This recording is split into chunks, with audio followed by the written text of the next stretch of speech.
How you doing? You might have seen this guitar on my channel before. It's a Hufschmied Tantalum 7-string, and this thing is a masterclass in guitar building.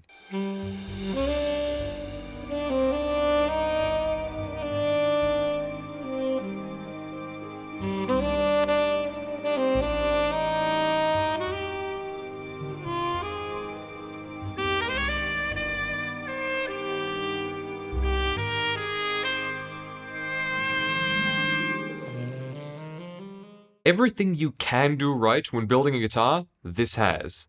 So let me run you through this. And if you want to go even deeper after watching this video, I made a mini documentary last year about Patrick Hufschmied, the man behind these guitars, and you can watch that on my channel 6 String TV. Since this video already exists, I won't get too much into him and his history, because I don't want to spoil it for you. It really is a good watch, if I do say so myself. So I'll link that in the end card of this video and in the description. But now getting into the features of this thing, I hardly know where to start.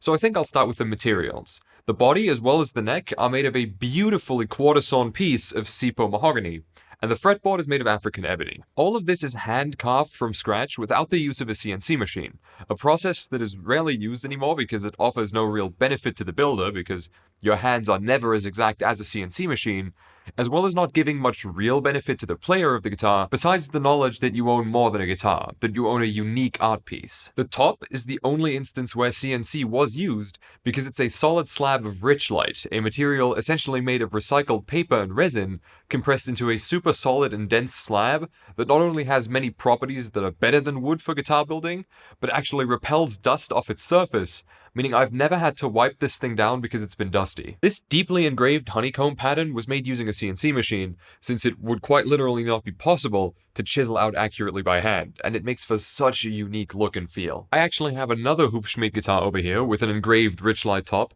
but unfortunately, FedEx ruined this one to the point where it no longer stays in tune, and you can't get rid of the fret buzz. I may someday make a video calling out FedEx about this, because while I'm sure some luthier could fix this, I definitely can't, and in order for it to be fixed, I would have to ship it back to Switzerland to Patrick Hufschmied. The fretboard inlays on this guitar are a proprietary mix of materials Hufschmied refers to as spectralume, and it's essentially rainbow-colored shards of luminescent material cast into resin and shaped into these inlays, which looks incredible when it's played in the dark after having been charged up with a UV light. The nut is from a material called polyether ether ketone, or PEEK for short, which is infinitely more durable than whatever the nuts of all your or my other guitars are made of. You'll notice this nut has actually been scalloped the way you would do with a fretboard, and this offers no benefit besides looking cool as fuck.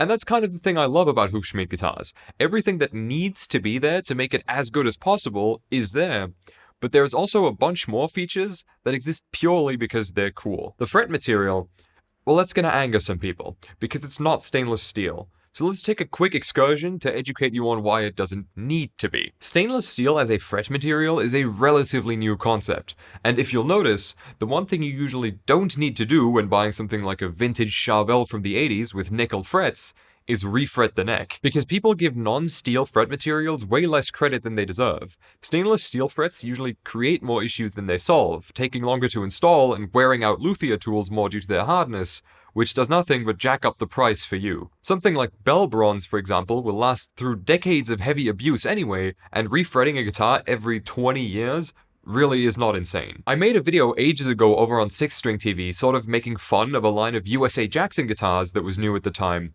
and the one thing I didn't laugh at was the fact that they didn't come with stainless steel frets, because while that's often seen as a cost-cutting exercise these days, it really doesn't cost that much less. It's just a different option that can actually offer more reliability when traveling a lot with a guitar, because stainless steel frets are notoriously difficult to keep inside a fretboard permanently. Thank you for joining me on that brief fret material excursion. Now back to the topic at hand. The Tantalum is fully equipped with hipshot hardware, and a small but cool detail is that it actually has two different sets of hipshot tuners on the headstock to really lean into the fact that a 7-string headstock is asymmetrical, and just to add one extra little interesting bit to it. Granted, I don't love the cylindrical ones as much as the paddle-shaped ones because they're harder to get a grip on, but I think it's worth it for the aesthetics. All flagship Hufschmied guitars come with lace alumitone pickups, which I've grown quite fond of in recent months and actually modded a few of my other guitars with, and with a red kill switch like this, which is a feature that I very rarely actually use because I'm not Buckethead. But it is a feature that's really nice to have when you occasionally do need it. Another little detail I love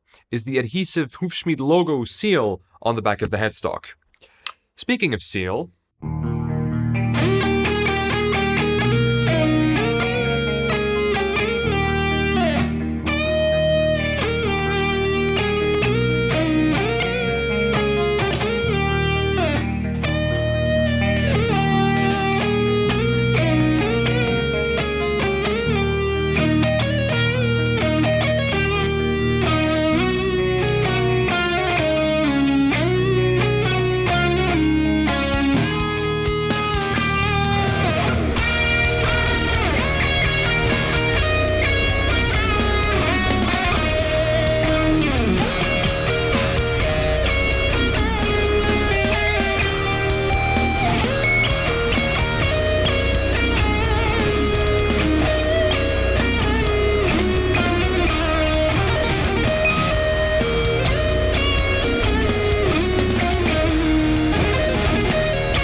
the Ibanez style grip this body has is actually an improvement over the original Ibanez design in my opinion, because it's just rounded off a little bit more to the point it's actually comfortable to hold on to. And one more small detail, the bronze coin inlaid into the back of each Hufschmied build. Just another thing that sets this apart from even the highest quality stuff made in factories by small to mid-sized companies. That stuff is great. This is one man's life's work, and there are never two guitars that are exactly alike. I have to add, for transparency's sake, this guitar was given to me by Patrick while I was in Switzerland visiting him for the documentary. This was sort of a contribution to my work from a man who enjoys it and wanted me to have this tool to work with. Having said that, what don't I like about it? Well, this is perhaps an unpopular opinion, but I don't love the fact that it has a spoke wheel truss rod adjustment. I know most people have come to prefer those these days, but personally they always confuse me and I forget which way to turn them, and I generally just like having the truss rod nut at the headstock. Never a deal breaker, I have a ton of guitars with spoke wheel truss rods, it might be the majority at this point, but it's just not my favorite. Besides that, nothing. That's precisely the reason I'm making this video, because I love everything about this guitar. I was not asked to make a video with this, dedicated to this guitar, whatsoever, but the reason I'm making it is because I have so little to complain about any time I pick this thing up.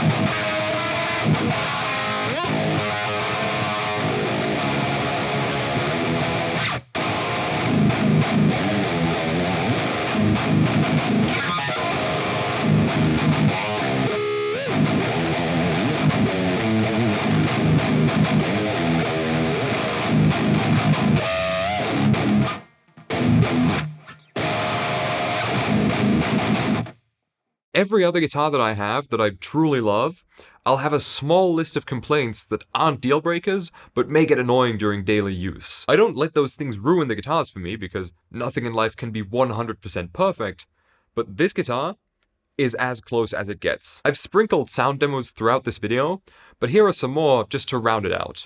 Affiliate links for all the gear used are in the description and in the pinned comment, as well as of course links to purchase a Hufschmied guitar, Hufschmied plectrum, or a Hufschmied fret wrap. These are the Rolls-Royce of fret wraps, and they are back in stock for a limited time only. I don't have an affiliate link for Patrick's shop at all. I stand to gain nothing from you buying one besides the knowledge that that man can keep making this amazing shit because you're supporting him. Thank you for watching, and I'll play myself out. See you next time.